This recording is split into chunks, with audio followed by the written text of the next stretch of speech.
दोन्ही पार्टींपैकी म्हणजे पती किंवा पत्नी या दोघांपैकी एकालाच डिवोर्स हवा आहे आणि दुसरी पार्टी त्यासाठी तयार नाही, तर मग तुम्हाला कंटेस्टेड डिव्होर्स म्हणून तुम्हाला दाखल करता येतं आणि या कंटेस्टेड डिव्होर्सचे जे काही 5 ग्राउंड या कायद्यामध्ये अस्तित्वात आहेत किंवा दिलेले आहेत आणि ह्या केवळ या 5 ग्राउंडच्या आधाराने तुम्ही कंटेस्टेड डिव्होर्स हा फाईल करू शकतात.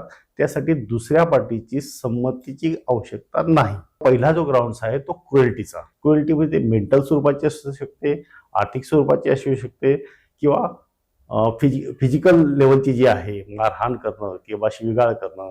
त्याच्यानंतर दुसरा जो याच्यामधला पार्ट आहे ॲडल्टरी. आता ह्या ॲडल्टरी इंडियन पिनल कोड प्रमाणे पूर्वी गुन्हा होता, परंतु तो सुप्रीम कोर्टाचा एका जजमेंट प्रमाणे आता तो गुन्हा राहिलेला नाही. तर विवाहबाह्य संबंध हा पूर्वी त्याच्यामध्ये पनिश व्हायचं, पण आता ते होत नाही. तिसरा आहे कन्व्हर्जन. नवरा किंवा बायको या दोघांपैकी जर कोणी आपला धर्म सोडून दुसरा धर्मात जर त्यांनी धर्मांतर केलं असेल तर हा एक ग्राउंड त्याच्यामध्ये आहे. आणि त्याच्यानंतर हा एक दुसरा आहे डेजर्टेशन. कुठलंही कायदेशीर कारण नसताना नवऱ्याने बायकोला किंवा बायकोने नवऱ्याला सोडून दिलं असेल किंवा टाकून दिलं असेल किंवा ते एकत्र नांदत नसतील, वेगळं राहण्याचा जो प्रकार आहे, जर हे कुठले कायदेशीर कारण नसताना किंवा त्यांना एक्सप्लेन करण्यासारखं जे योग्य कारण नसेल, अशा वेळेस जर ते एक दुसऱ्यापासून वेगळे राहत असतील तर डेजर्टेशनचा एक ग्राउंड एक आहे. 5वा जो आहे तो मेंटल डिसऑर्डर.